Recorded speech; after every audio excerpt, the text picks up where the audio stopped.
বছরের পুরনো পূর্ব মেদিনীপুর জেলার পটাশপুরের পঞ্চেশ্বর শিব মন্দির। এই মন্দিরকে ঘিরে রয়েছে নানা ইতিহাস, নানা কাহিনী। শিবরাত্রি উপলক্ষে এই পঞ্চেশ্বর মন্দিরকে ঘিরে বসেছে 10 দিনের মেলা। মেলা দেখতে ভিড় জমাচ্ছেন এলাকার মানুষেরা।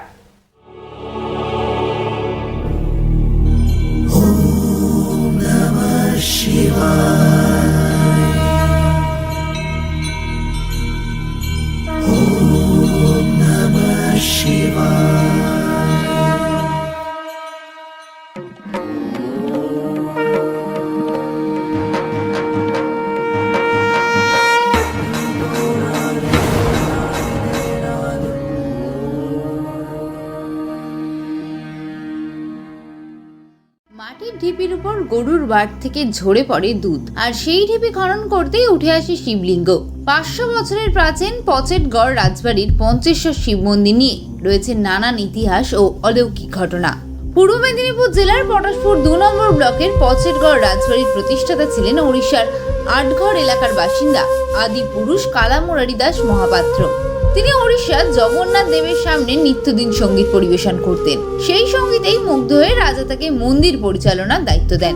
মন্দিরের পাশে পেয়েছিলেন জমি, আর সেই জমিতেই জগন্নাথ দেবের নিত্য সেবার জন্য তুলসী চাষ করতেন। পরবর্তী সময়ে জাহাঙ্গীরের নজরে পড়ে যান। তাকে বাংলা, বিহার ও তাম্রলিপ্ত বন্দর পরিচালনার দায়িত্ব দেন মুঘল সম্রাট।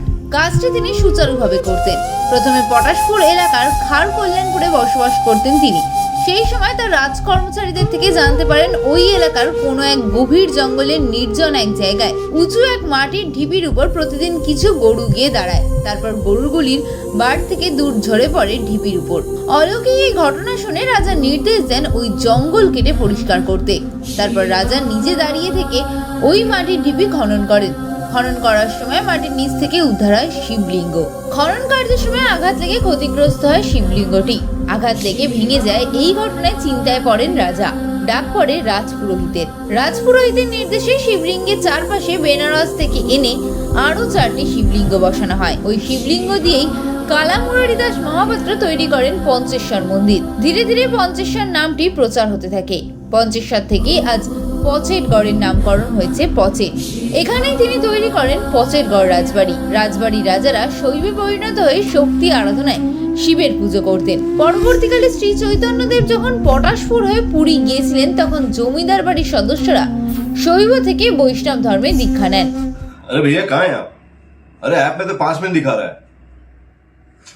तो ऐसे कीजिए, कैंसिल कर दीजिए, मैं दूसरी कैब कर लूंगा। क्या बात कर रहे हैं आप? ऐप में तो 500 रुपए दिखा रहा है, आप एक्स्ट्रा क्यों मांग रहे हैं? क्या आप भी रोजाना ट्रेवल करने के लिए कैब बुक करते हैं? और क्या इसी तरह के एक्सपीरियंस का सामना करना पड़ता है आपको भी?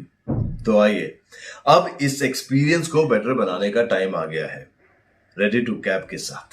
रेडी टू कैब से इंडिया का most trusted and fastest growing cab booking platform.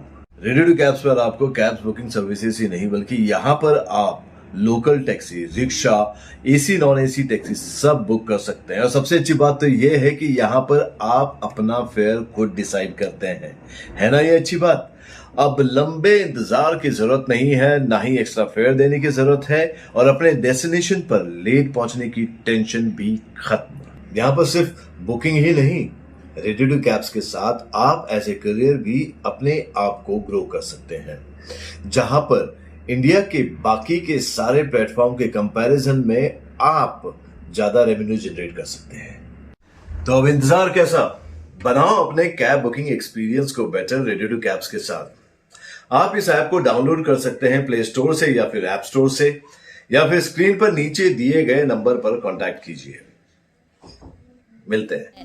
পরে জমিদার বাড়ির কুল দেবতা হিসেবে প্রতিষ্ঠিত হন কিশোর রায় জিউ, যাকে কেন্দ্র করে প্রতি বছর কার্তিক পূর্ণিমা থেকে শুরু হয় রাস উৎসব। এছাড়াও রাজবাড়িতে রয়েছে নারায়ণ জিউ মন্দির ও শীতলা মন্দির। পচেটগড় রাজবাড়ির এই শিব মন্দিরে শিব চতুর্দশীতে জল ঢালতে আসেন এলাকার অসংখ্য মানুষ।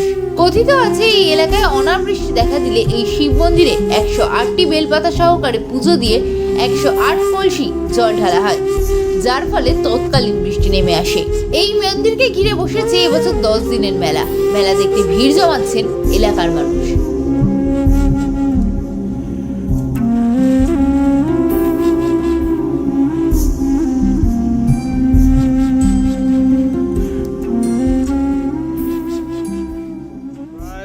100 বছর ধরে পুজো হচ্ছে।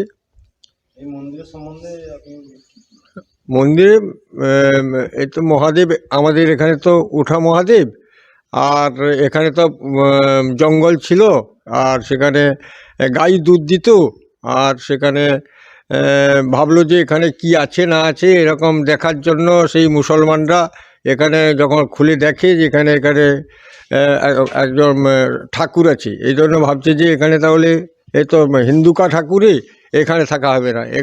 তারা এখন খাড়েতে আছে, আর আমরা এখানে বন জঙ্গল কেটে, আর পূর্বের যে মনে করো উড়িষ্যা থেকে লোক এসে এখানে দেখাদেখি করে এখানে বড় পাকা বাড়ি তৈরি করে, আর সেই পাকা বাড়িতে আমরা পূজা পদ্ধতি করি। খুব ভালোভাবে পূজা পদ্ধতি হয়, প্রত্যেক দিনের দিন পুজো হয় সকাল সন্ধ্যা।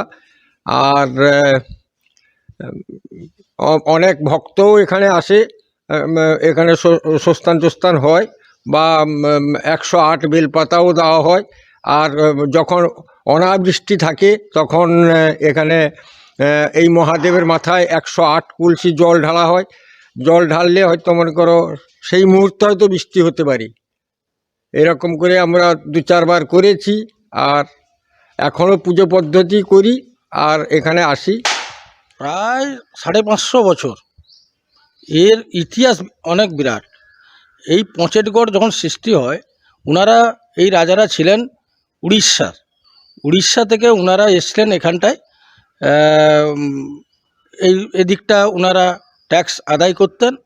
এবারে যখন রাজারা এখানে এলেন, এসে এখানটায় যখন দেখে জঙ্গল, পুরো জঙ্গলে ভর্তি এই জায়গাটার, যেখানে মহাদেব মন্দির আছেন, মানে ওইখানে কি করতেন, ওই জঙ্গলে গাভী এসে নিজ অবস্থায় বাঁধ থেকে দুধ ঝরে পড়ে যাচ্ছে। তখন ওনারা দেখলেন ব্যাপারটা কি, যে গাভীর দুধ আপসেই নিজে ঝরে পড়ে যাচ্ছে। তখন ওনারা সেখানটায় মানে পরিষ্কার পরিচ্ছন্ন করে গাছগাছড়ি যা ছিল সেটা কেটে পরিষ্কার করে যখন দেখে, উইয়ের ঢিপি প্রথমে পাওয়া যায়। উইয়ের ঢিপি পরিষ্কার করে যখন দেখা যায় স্বয়ংভুজ, এই খুঁড়তে খুঁড়তে স্বয়ংভুজের উপরে একটা কোদালের দাগ পড়ে যায়। তখন ওনারা, যেহেতু উড়িষ্যা থেকে এসছেন রাজারা, যে স্বয়ংভুজের উপরে যখন কোদালের দাগ লেগে যায়, সেই কোদালের দাগ যে পড়ে গেল, কি পরিস্থিতি হবে, কি হবে না হবে, তখন ওনাদের তখনকার যে ভট্টাচার্যরা ছিলেন তাদের কাছে বুঝাবুঝি করে তখন চার কোণে শিবলিঙ্গ স্থাপন করলেন। 4 জনের নামও আছেন, এবং উনি একজন। এই নিয়ে এই মন্দিরের নাম হলো পঞ্চেশ্বর জিউ। এই পঞ্চেশ্বর জিউ থেকে আমাদের গ্রাম এই পঁচেটগড় নাম স্থাপন হলো। সেই থেকে চলছে আমাদের পুজো পদ্ধতি, অর্চনা সবই চলছে। আর এই চতুর্দশী, এই শিবরাত্রি প্রায় 550 বছর ধরে চলছে। তবে একদিন হতো, এটা এবছর প্রথমে এটা 10 দিন ধরে করা হচ্ছে, এবং সঙ্গে মেলাও করা হচ্ছে।